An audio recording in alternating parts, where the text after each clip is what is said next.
¿Me escuchan bien? Tengo una situación y es que a veces tiendo a bajar la voz y pues si me pudieran ayudar a veces a subirle un poquito el volumen, que a veces le bajo la voz. Decía Spurgeon que para que alguien pudiera ser predicador tenía que tener una caja torácica grande y fuerte para poder predicar. En este caso, yo sin micrófono, para Spurgeon no soy un predicador. Y quiero invitarlos a el Evangelio de Marcos en el capítulo 1.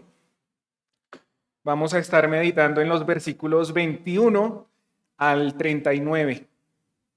Y mientras ustedes llegan allá, quisiera a manera de introducción contarles que años atrás un profesor de ingeniería nos contó sobre un error muy común que solemos cometer cuando construimos o diseñamos algo. Y el profesor, para ilustrarnos ese error, nos contó que una constructora estaba edificando un estadio y le surgía terminar ese estadio lo más pronto posible. Así que alguien del equipo de trabajo dijo, pero ¿por qué no ponemos una máquina grande, robusta, en el centro y agilizamos la obra? A todos les pareció que eso fue una excelente idea y así lo hicieron. Empezaron a construir, terminaron el estadio antes del plazo previsto y se dieron cuenta de un error. La máquina quedó dentro del estadio. Con eso nos ilustraba que ese es el error que cometemos. Empezamos a hacer las cosas y nos llega el afán y se nos olvida lo básico, lo más sencillo.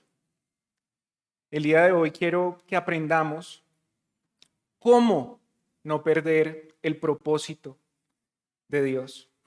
Y para eso quiero que vayamos a Marcos capítulo 1, versículos 21 al 39. Entraron en Capernaum y tan pronto como llegó el sábado, Jesús fue a la sinagoga y se puso a enseñar. La gente se asombraba de su enseñanza, porque la impartía como quien tiene autoridad y no como los maestros de la ley. De repente, en la sinagoga, un hombre que estaba poseído por un espíritu maligno gritó: ¿Por qué te entrometes, Jesús de Nazaret? ¿Has venido a destruirnos? Yo sé quién eres tú, el Santo de Dios. Cállate, lo reprendió Jesús. Sal de ese hombre. Entonces el espíritu maligno sacudió al hombre violentamente y salió de él dando un alarido. Todos se quedaron tan asustados que se preguntaban unos a otros: ¿qué es esto? Una enseñanza nueva, pues lo hace con autoridad. Les da órdenes incluso a los espíritus malignos y le obedecen.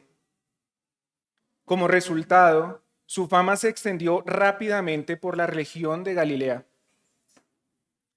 Tan pronto como salieron de la sinagoga, Jesús se fue con Jacobo y Juan a casa de Simón y Andrés. La suegra de Simón estaba en cama con fiebre y enseguida se lo dijeron a Jesús. Él se le acercó, la tomó de la mano y la ayudó a levantarse. Entonces se le quitó la fiebre y se puso a servirles.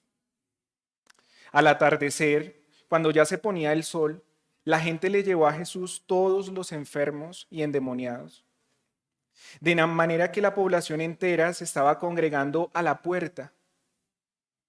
Jesús sanó a muchos que padecían de diversas enfermedades.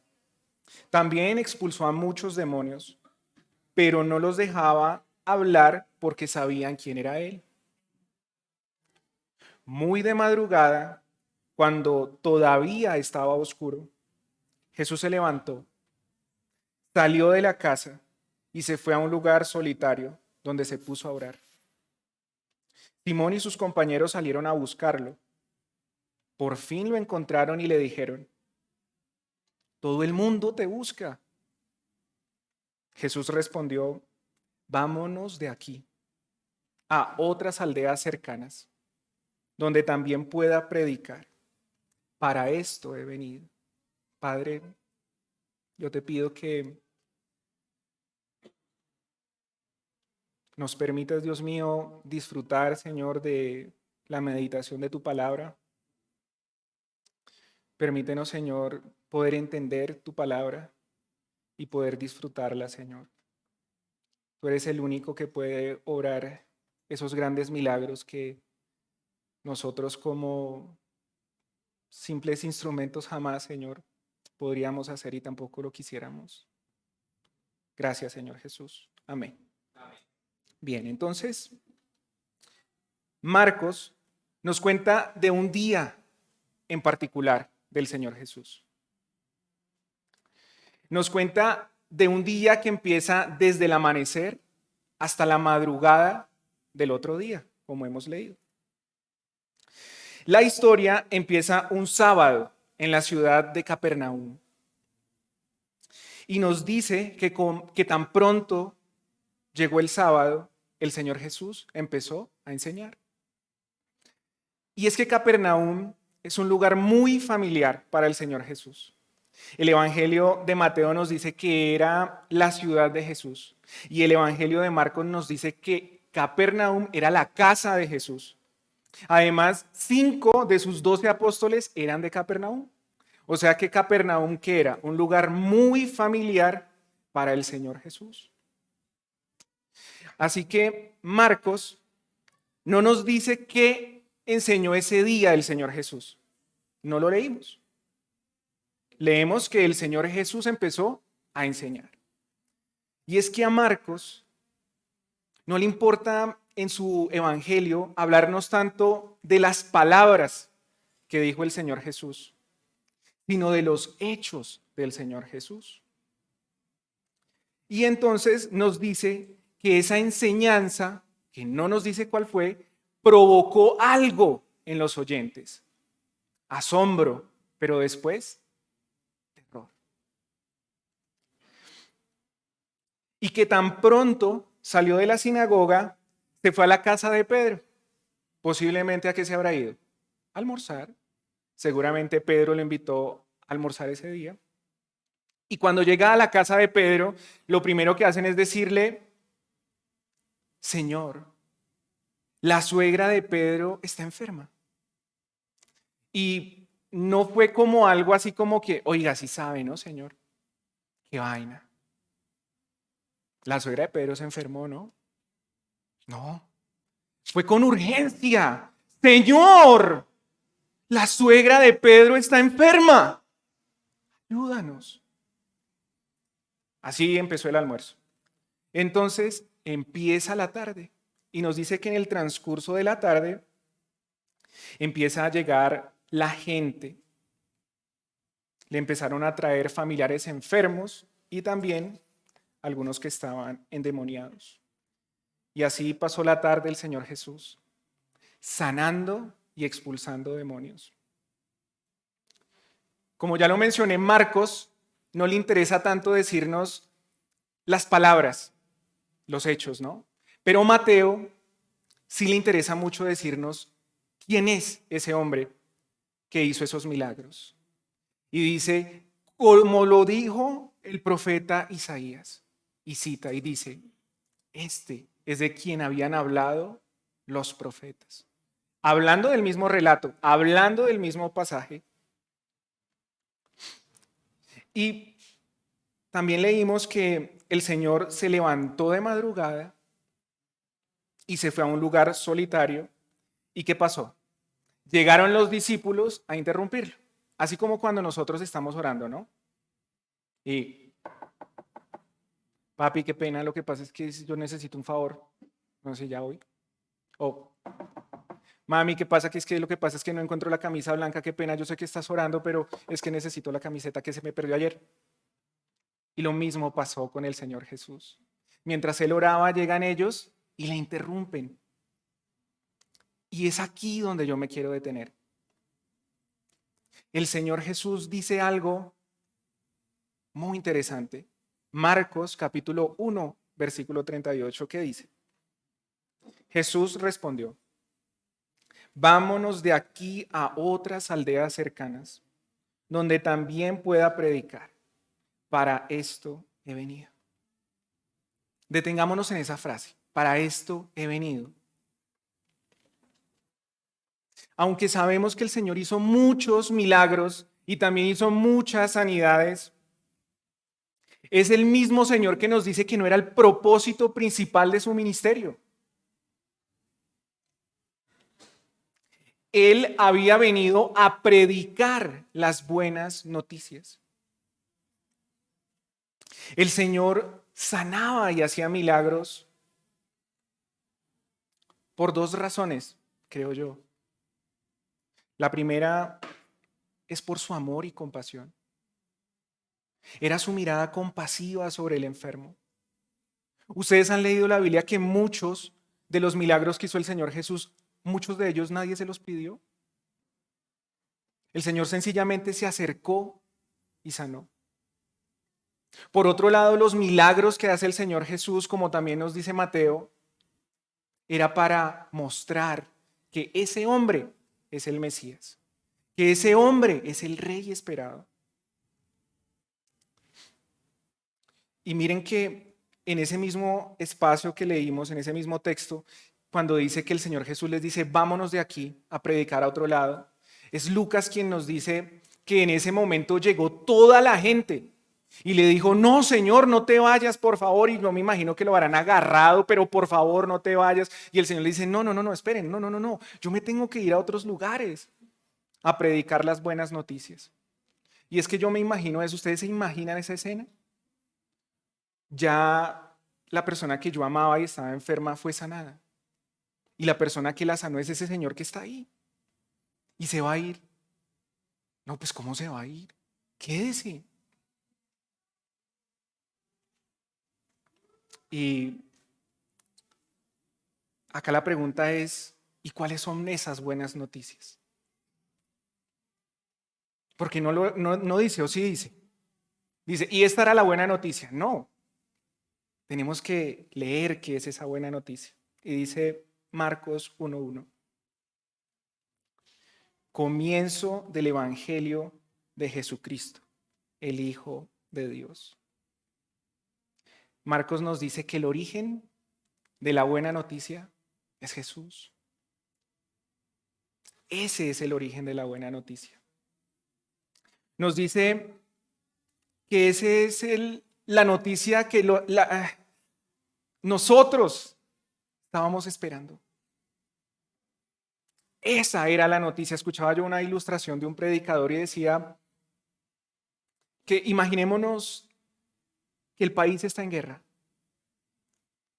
Y resulta que es una guerra terrible. Y esa noche, en una de esas noches, uno se acuesta a dormir. Y el perro del vecino empieza a ladre, que ladre, ladre, que ladre, ladre, que ladre.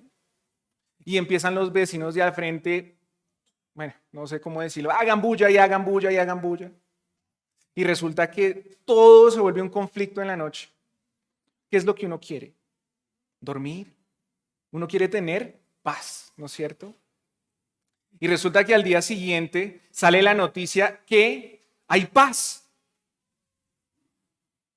Se anuncia que el fin de la guerra en Colombia, hay paz. Pero es mentira porque yo no estoy en paz. Es mentira. Yo estoy en guerra. No pude dormir. Estoy que mato a ese perro. Mi corazón está en guerra.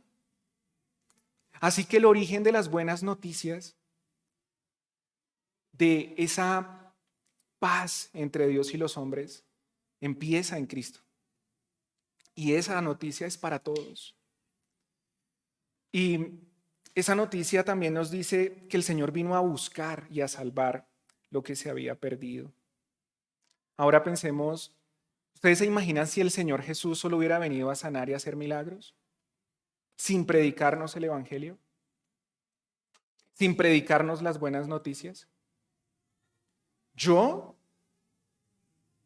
pienso que yo leería esto con melancolía y diría yo, por ejemplo, Oiga, cómo me hubiera gustado vivir en esa época. Yo con este dolor de espalda que tengo. Y ese señor fue un sanador. Oiga, mi hija está enferma. Y ese señor yo leo que sanaba. ¿Cómo me hubiera gustado vivir en esa época? Si eso fuera lo que el Señor Jesús hubiera dedicado a hacer, seríamos las personas más dignas de lástima. Pero el Señor vino a predicar el Evangelio, las buenas noticias para que nosotros también disfrutáramos de ese precioso regalo. Y es que el Señor Jesús jamás perdió su propósito principal. A pesar de que la gente llegaba con urgencia, a pesar de que le decían, mire que está enfermo, mire que acá, mire que aquí, mire que allá, vamos, venga, va.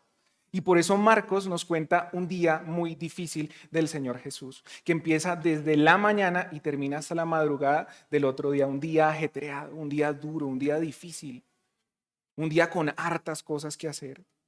Y nos cuenta que el Señor Jesús, aunque el día fuera duro, aunque el día fuera agotador, aunque el día fuera demandante, aunque el día fuera como fuera, Él había venido con un propósito y no lo perdió de vista. Nunca lo perdió de vista.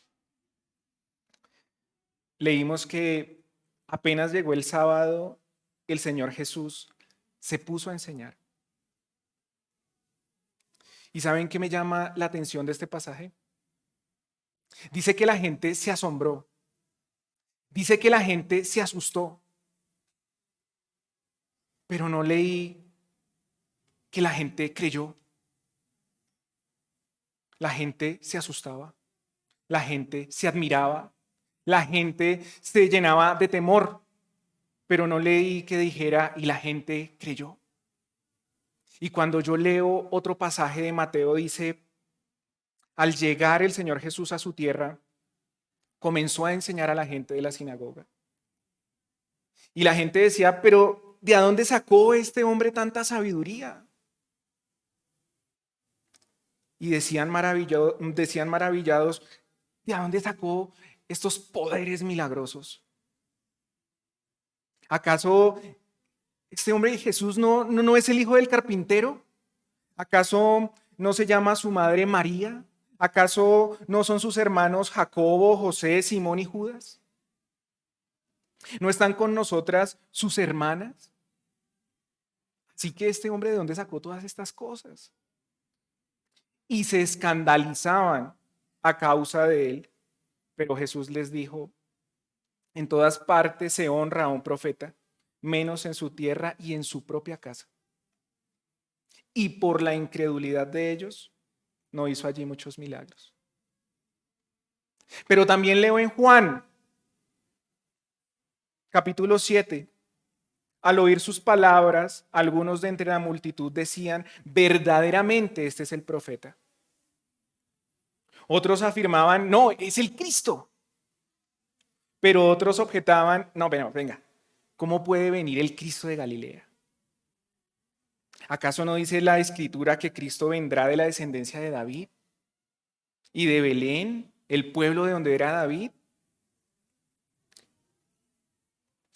Por causa de Jesús, la gente estaba dividida. Algunos querían arrestarlo, pero nadie le puso las manos encima. Los guardias del templo volvieron a los jefes de los sacerdotes y a los fariseos, quienes los interrogaron y le dijeron, ¿se puede saber ustedes por qué no han traído ese hombre? Y los guardias, ¿saben qué respondieron? Dijeron, nunca nadie ha hablado como ese hombre. ¿Y saben qué le respondieron? Oiga, ¿usted también se dejó embaucar de ese tipo?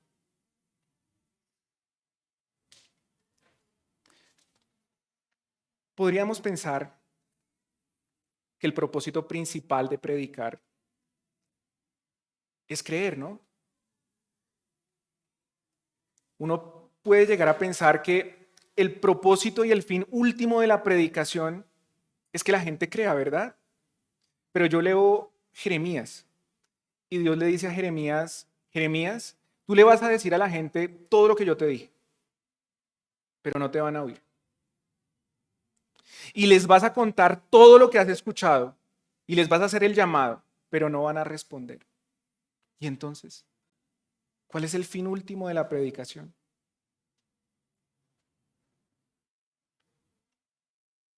¿Cuál?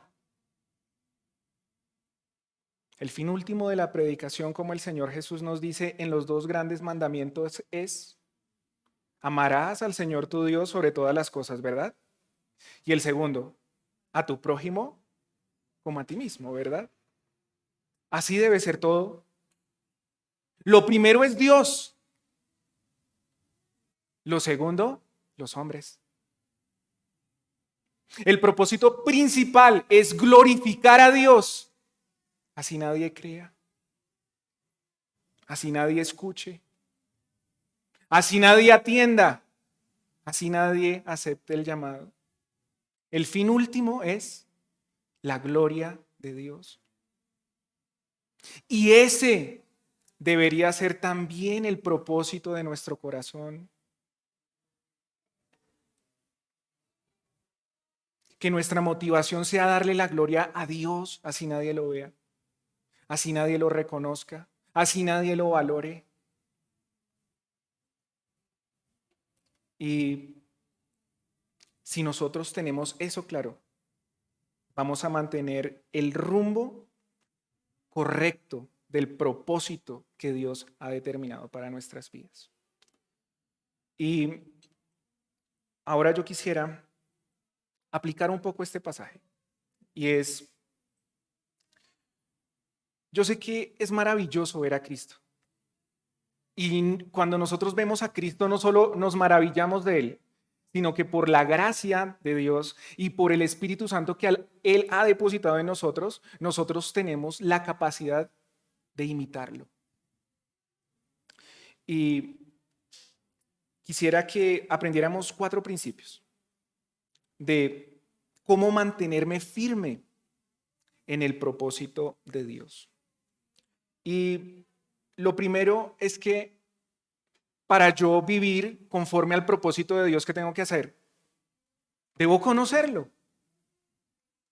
Básico, sencillo, ¿no es cierto? Debo conocerlo. Salmo 119 dice: yo te busco con todo el corazón. No dejes que me desvíe de tus mandamientos. En mi corazón atesoro tus dichos para no pecar contra ti. Miren, no vamos a poder mantenernos firmes en el propósito de Dios si no conocemos cuál es el propósito de Dios. Y es que Dios nos ha dejado su palabra para que la leamos.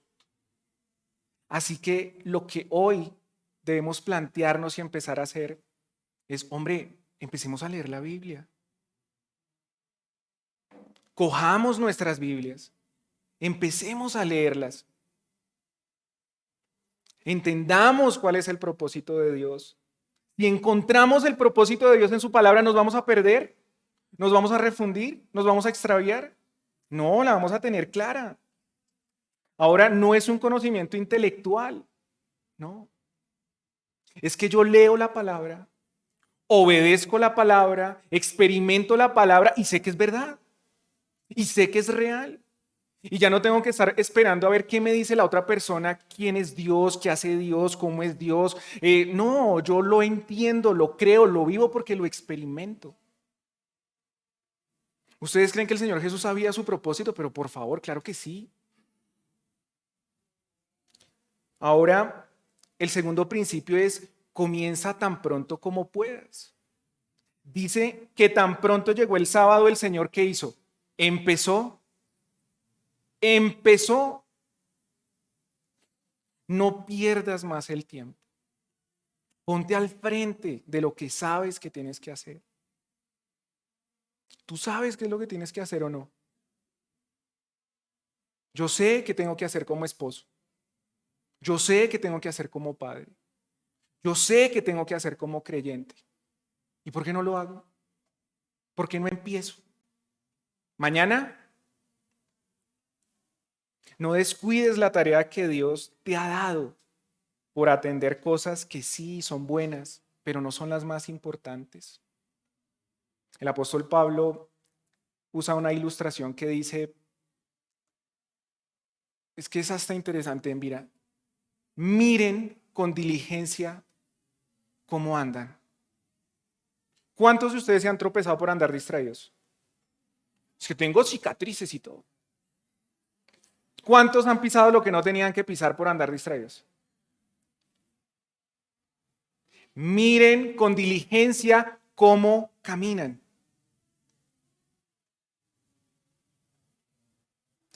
¿Y será que el apóstol se refiere a mi manera de caminar en la calle?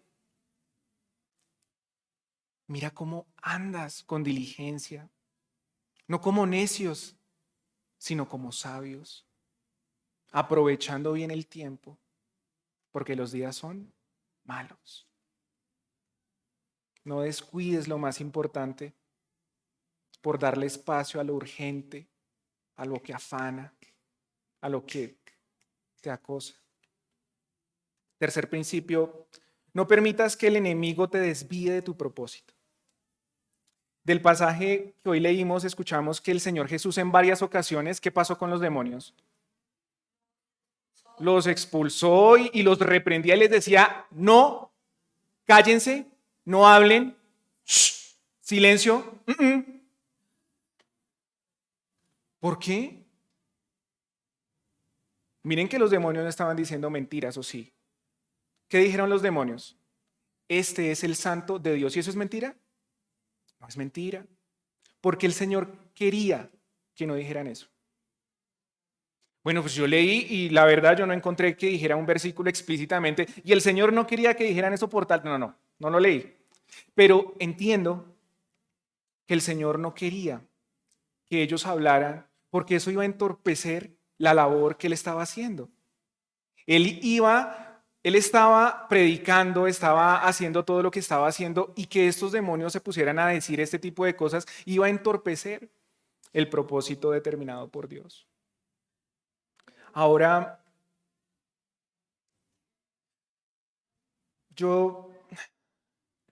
de pronto hemos escuchado el tema de la guerra espiritual, ¿no? Nosotros sí tenemos una lucha espiritual y sí tenemos una guerra espiritual. No consiste en gritos, no consiste en atar o desatar o limpiar o poner cadenas y quitar cadenas y es que lo amarro y lo da. No, o sea, eso es súper infructífero. Todos los domingos atan a Satanás y a las 3 horas vuelve y se desata y el otro domingo toca volver a atarlo y el otro domingo toca volver a atarlo y el miércoles toca volver a atarlo y todo el tiempo estamos atando al diablo. No, la guerra espiritual no es esa. La lucha espiritual está acá. Y acá es donde se libran esas grandes guerras. Es acá, en nuestra mente. El apóstol Pablo dice en Corintios, pues aunque vivimos en el mundo, no libramos batallas como las hace el mundo.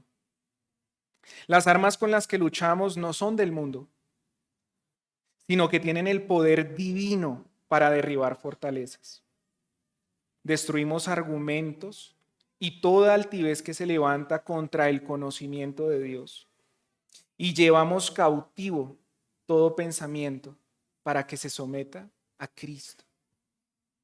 Hermanos, no permitan que esas ideas hagan nido en sus mentes. No permitan que eso que susurra el diablo termine hallando cabida acá.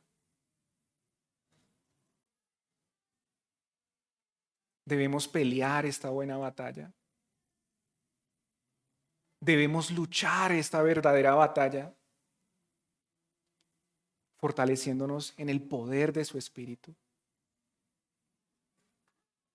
Alejémonos de esas conversaciones que suelen alimentar nuestro orgullo, que suelen alimentar nuestra vanidad. Esas conversaciones suenan muy honestas, suenan muy sinceras, pero no lo son. Van por nuestra alma. Y cuarto principio, busca al Señor en oración. Que el Señor se haya levantado de madrugada a orar después de haber dormido poco, no es una invitación para nosotros a convertirnos en religiosos.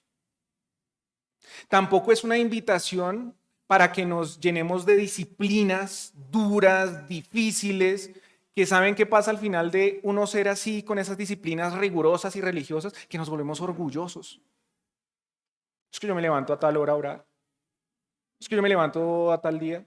Es que yo ayuno. Es que yo, o sea, eso termina por alimentar nuestro orgullo. No. Que el Señor se levantara de madrugada a buscar al Padre no es una invitación a la religiosidad, sino a entender que Dios debe ser el primero en mi vida. Y no como, bueno, yo creo que, o por lo menos yo lo he hecho, una lista de actividades como, ¿qué voy a hacer en el día? Cuando ya uno se siente animado, voy a empezar a aprovechar el tiempo. Ahora sí lo voy a aprovechar, me voy a hacer acá mi cronograma, lunes, martes, miércoles, tal. Entonces, no sé, y si ustedes lo han hecho de pronto, no sé, pongamos una hora. 4 de la mañana, levantarme. De 4:30 a 5, leer la Biblia. De 5 a 5:30, orar. Después desayunar. Ah, no, primero bañarme. No, sí. Bueno, ustedes escogen. Coger el bus, me voy al trabajo. ¿A qué hora llego del trabajo a la casa? No sé, 6 de la tarde, 6 de la tarde. No sé, hacer ejercicio, jugar con los hijos. Chulito, chulito, chulito, chulito, chulito, chulito. Dios fue el primero en mi vida, sí, porque acá a las 4 de la mañana puse un chulito. No. No, eso no es que Dios sea el primero en mi vida.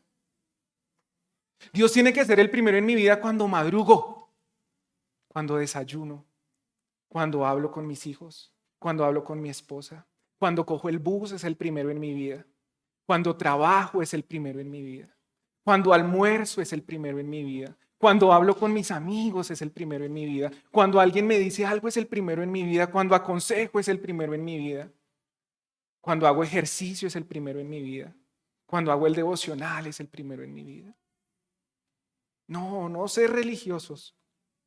Él es el primero en nuestras vidas. Ahora,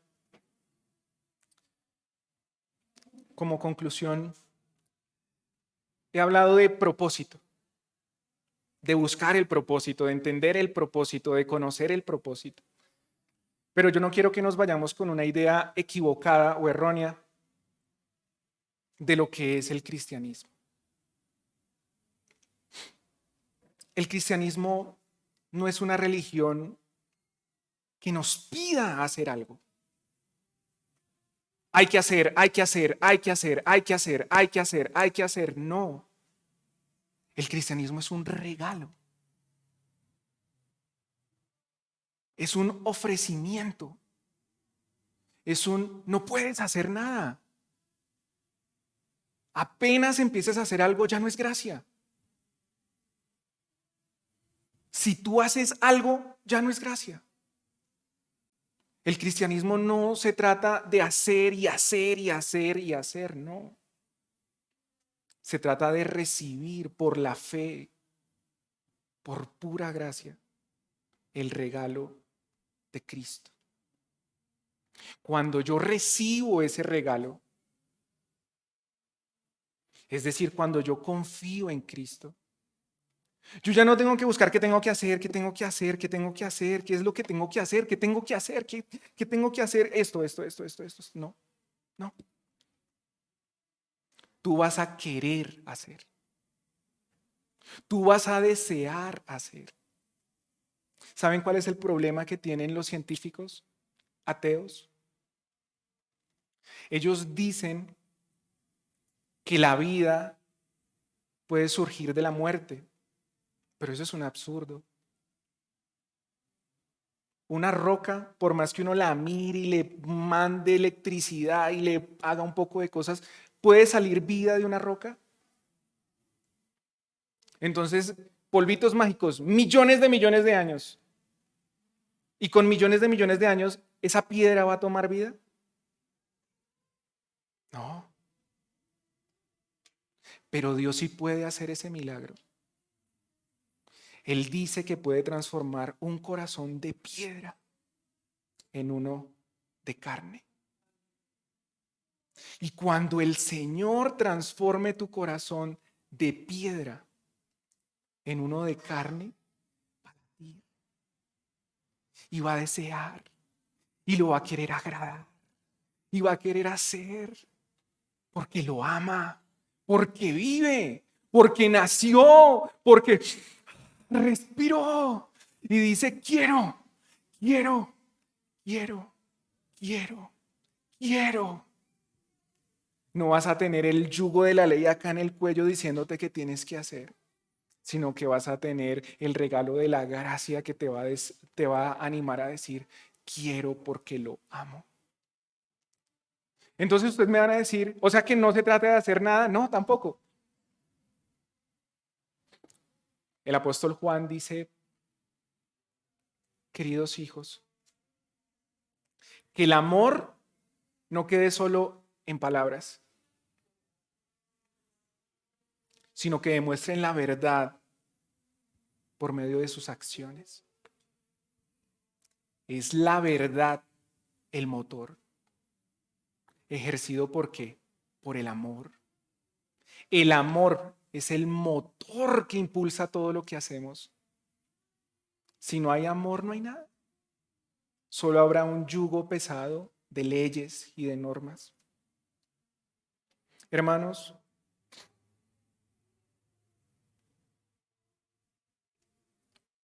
el apóstol Pedro nos da un propósito. Uno solo. Dice,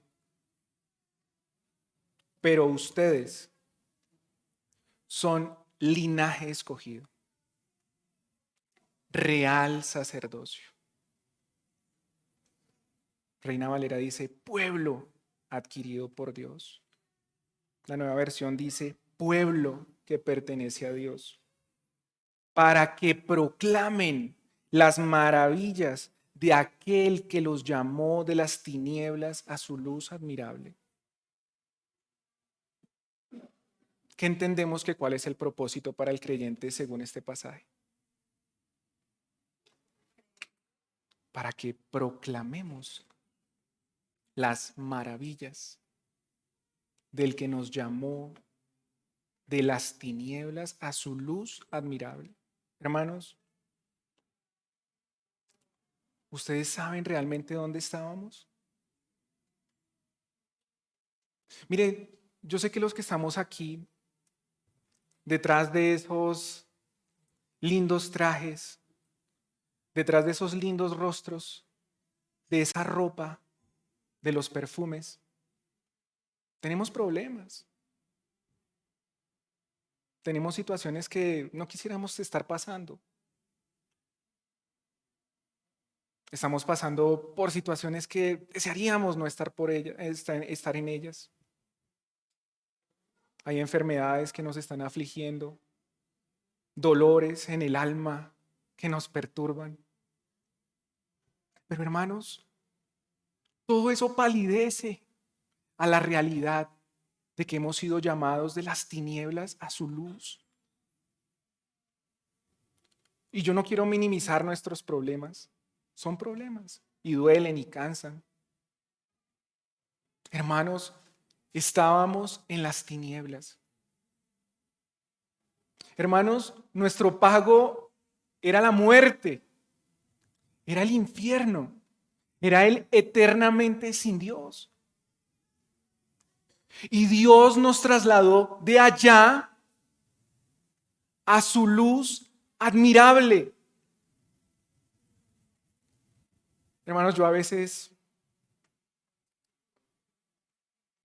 voy caminando y me pongo a pensar y digo, bueno, ¿y cómo será el cielo? Y entonces, bueno, no sé, no, yo la verdad no tengo muchísimo conocimiento del tema del cielo.